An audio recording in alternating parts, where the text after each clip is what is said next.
ገለቴ ቡርቃ ባቲ ሙሉ ስሟ ነው። በአትሌቶች የታደለችው ሀገራችን ኢትዮጵያ በዚህ ድንቅ ሴትም ባንዲራዋ በዓለም አደባባይ ተውለብልቧል። አይዞሽ ገለቴ ብሎ የሀገሯ ልጅ ያጽናናት መውደቅን መነሳትን መሸነፍና ማሸነፍን ያየችውና ያሳየችን አትሌት ዛሬ ላይ ደረሰብኝ ያለችው ጉዳትና መሰበር ከያኔው ይልቅ አሁን አይዞሽ ገለቴ ልንላት የሚያስገድድ ሁኔታ ውስጥ ትገኛለች።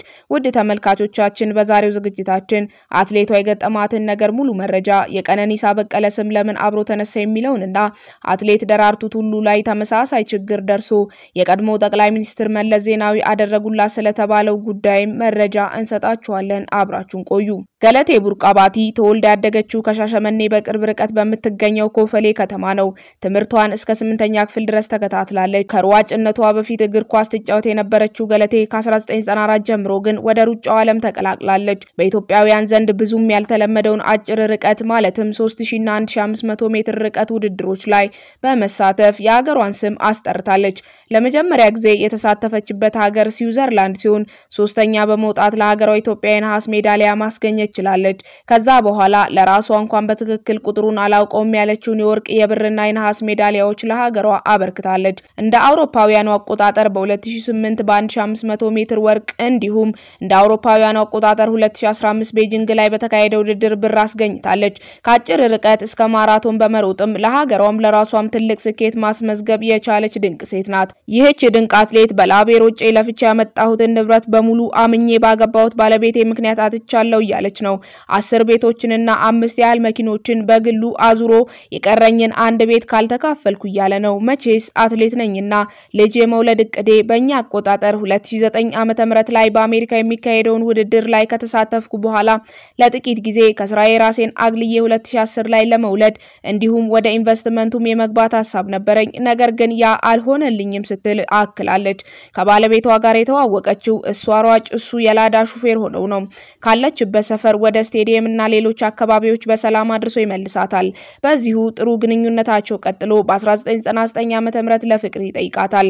ገመዳ ሾው ላይ ቀርባ እንደተናገረችው ከሆነ እርሷ በሰዓቱ ያሰበችው ይህ ሰው በሰላም የፈለኩበት ቦታ አድርሶ እየመለሰኝ ነው፣ ስለዚህ ጥሩ ሰው ነው ብላ በማሰብ የፍቅር ጥያቄውን ተቀብላ በእኛ ሚሊኒየም በሙሉ ወንጌል ቤተክርስቲያን የጋብቻ ትምህርትን ተከታትለው ሲጨርሱ ጋብቻ ይፈጽማሉ።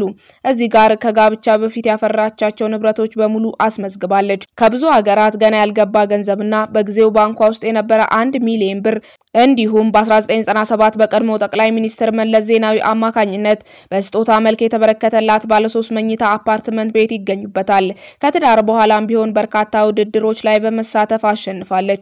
በዚህም አማካኝነት ከውድድሩ በመታገኘው ገንዘብ በተለያዩ የሀገራችን ክፍሎች ላይ ቤት ገዝታለች። ከገዛቻቸው ቤቶችን በተጨማሪ ከመንግስት የተሸለመችው መሬቶችም አሉ። ቤቶቹ ሰበታ፣ ሱሉልታ፣ ሞጆ፣ ሐዋሳ፣ አዳማ የመሳሰሉ ከተሞች ላይ ያሉ ሲሆን አዲስ አበባ ላይ ደግሞ የካ ክፍለ ከተማ፣ ሲኤምሲ፣ ቦሌ፣ ገርጄ የመሳሰሉ ቦታዎች ላይ ያሉ ናቸው። ከመኖሪያ ቤትና ከመሬት ውጪ 6 መኪኖች ከትዳር በኋላ ያገኘቻቸው ንብረቶች ናቸው። ከባለቤቷ ገብረመድን ገብረማርያም ጋር ለ9 ዓመታት ማለትም ከ2000 ዓመተ ምህረት እስከ 2009 አብረው የኖሩ ሲሆን በእነዚህ ዓመታት መካከል እንደማንኛውም ባለትዳር አንዳንዴ ከሚፈጠሩ አለመግባባቶች ውጪ ለዚህ የሚያደርስ ጸብ እንዳልነበራቸው ገመዳ ሾው ላይ ተናግራለች። ነገሩ የጀመረው 2009 ዓመተ ምህረት ላይ ነው። እሷ ለዓለም ሻምፒዮና ውድድር ወደ አሜሪካ ልታመራ ነው። ባሏ ገብረመድንም እስከ ኤርፖርት ድረስ በመኪና አድርሷት በሰላም ይለያያሉ። እሷም ወደ ውድድሩ አቅንታ ለሀገሯ ወርቅ በማምጣት በክብር ወደ ሀገሯ ትመለሳለች። የዛኔ ቤቷ ስትደርስ ባለቤቷ በቤቱ የለም፣ ስልኩ ዝግ ነው። በአንድ ብጣሽ ወረቀት ጸበል ሄጃለሁ የሚል መልእክት አስቀምጦላታል። ጸበል የሚለው ቃል ግራ አጋብቷታል፣ ምክንያቱም የፕሮቴስታንት ሃይማኖት ተከታይ ናቸውና። አንድ ቀን ጠበቀች፣ መልስ የለም። ከዚያም እናቱ ጋር በመሄድ የት ሄዶ ነው ብላ ስትጠይቃቸው እኔ ያላውቅም ቤት ያለ ነበር የመሰለኝ የሚል መልስ ይሰጧታል። 3 ቀን ሲሞላው ግን ለፖሊስ ማሳወቅ አለብኝ ብላ በማሰብ ለእናቱ ልታማክር ትሄዳለች። ስልኩ እስከዚያን ጊዜ ድረስ ዝግ ነበር። ለእናቱ አማክራ ለፖሊስ ለማመልከት ስትወስን ከደቂቃዎች በኋላ ስልክ ደወለላት። ህይወትሽን የምትፈልጊያት ከሆነ አርፈሽ ተቀመጪ፣ የሰው ህይወት አትበጥብጪ ብሎ ስልኩን ይዘጋል። የዚህን ጊዜ ትደነግጣለች። ነገሩን በሽማግሌ ለመፍታት እየተሞከረ ከሚደርስባት ማስፈራሪያም ጭምር አንዳንዴ ፈርታ በመቀመጥ ላይ ሳለች ከ8 ወር በኋላ ከፍርድ ቤት ጥሪ ይደርሳታል። በፍርድ ቤቱ ስትገኝም ባለቤቷ ፍቺ ፈልጎ ነው የከሰሳት። በማታውቀው ነገር ፍርድ ቤት የተገተረችው ገለቴ ቡርቃ ያለውን ሁኔታ ለፍርድ ቤቱ ታስረዳለች። በወቅቱ የነበረችው ሴት ዳኛ እሱን በመቆጣት እንዲያስብበት በዛውን በሽማግሌ መፍታት ከተቻለ እንዲፈቱት ምክር አቅርባ ለሌላ ቀጠሮ ተራዘመ። እርሱ ግን አሻፈረኝ፣ ንግግር አልፈልግም፣ ፍቺ ብቻ ነው የምፈልገው በማለቱ ምክንያት አንድ ሰው ፍቺ ማድረግ ከፈለገ ትዳሩን መፍረስ ይችላል በማለት ፍርድ ቤቱ ወሰነ። ከዛም ለንብረቶቼ በሙሉ አምኜው አጋሬ ነው ብዬ ሙሉ ውክልና ሰጥቼው ነበር። ያንንም ለማሳገድ በመንቀሳቀስበት ሰዓት ንብረቶቹ በሌላ ሰው ስም እንዳሉና ማሳገድ እንደማልችል ተነገረኝ ትላለች ገለቴ ቡርቃ ገመዳ ሾው ላይ በነበራት ቃለ ምልልስ። እኔ ሙሉ ውክልና ብሰጠው እንኳን እንደ ህጉ ሲሸጥ ሲለወጥ እኔ ማወቅ ነበረብኝ። ነገር ግን ያ አልሆነም። እናቱ ይኖሩ የነበረው የማይሆን ቤት ውስጥ ነበርና አሳዝነውኝ የሱ እናት የኔም እናት ናቸው ብዬ በማሰብ ገርጂ መንግስት የሸለመኝ ቤት ውስጥ ሙሉ የቤት ዕቃ አሟልቼ እያኖርኳቸው ነበር። እርሱ ግን ለእናቱ ቤቱን በ200,000 ብር ሸጦላቸዋል በማለት ገልጻለች። ገለቴ ለዚህ ሁሉ ያበቃኝ እምነቴ ከገጠር ስለመጣው የዋህነት ስለሚይዘኝ ይህ ይመጣል ብዬ ባለማሰብ ሙሉ ለሙሉ አምኜው የነበረ ቢሆንም ለ9 ዓመታት አብረው የኖርኩት ባለቤቴ ጉድ አድርጎኛል ትላለች። የሆነ ሁሉ ይሁን ብዬ ቁጭ ብልም አሁን ግን የግድያ ሙከራ ያደረገብኝ ነው። ከዛም ውጪ የቀረኝን አንድ ቤት ካልተካፈልኩ ብሎ ፍርድ ቤት አቅርቦኝ ፍርድ ቤቱን ወስኖለት ቤቱን ተካፍሎኝ ሜዳ ላይ ልወድቅ ነው፣ ጎዳና ላይ ከነ ቤተሰቤ ልወጣ ነው። የኢትዮጵያ ህዝብና ዶክተር አብይ አህመድ መላበሉኝ በማለት ተማጽናለች። እስካሁን ጉዳዩን ያላሰማው ሰው ቢኖር ለአብይ አህመድ ነው። ስለዚህ እኔ እዚች ሀገር የቁርጥ ቀን ልጅ ነኝ። በጀግንነት ሀገሬን አስጠርቻታለሁ። አሁን ግን ፍትህ አጥቼ እየተንከራተትኩ ነው። ይህንንም ሁኔታዬን ሰምተው ጠቅላይ ሚኒስትሩ ሜዳ ላይ ውደቂ በሉኝ አሊያም ፍትህን ያሰጡኝ በማለት በእንባ ታጅባ ተናግራለች። አደባባይ መውጣት የፈለኩት ህዝቤ ገለቴ የጠፋች ብሎ እየጠየቀ ስለሆነ ምክንያቴን ለማብራራትና የምወደውን ህዝቤን ፍትህ እንዲያሰጠኝ ነው።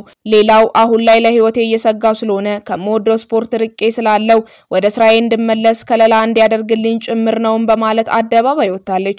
ውድ ተመልካቾቻችን ስለ ገለቴ ቡርቃ ያለችበት ሁኔታ ምን ትላላችሁ? ምን ታስባላችሁ? ሐሳባችሁን ሁሉ በኮሜንት አሳውቁን።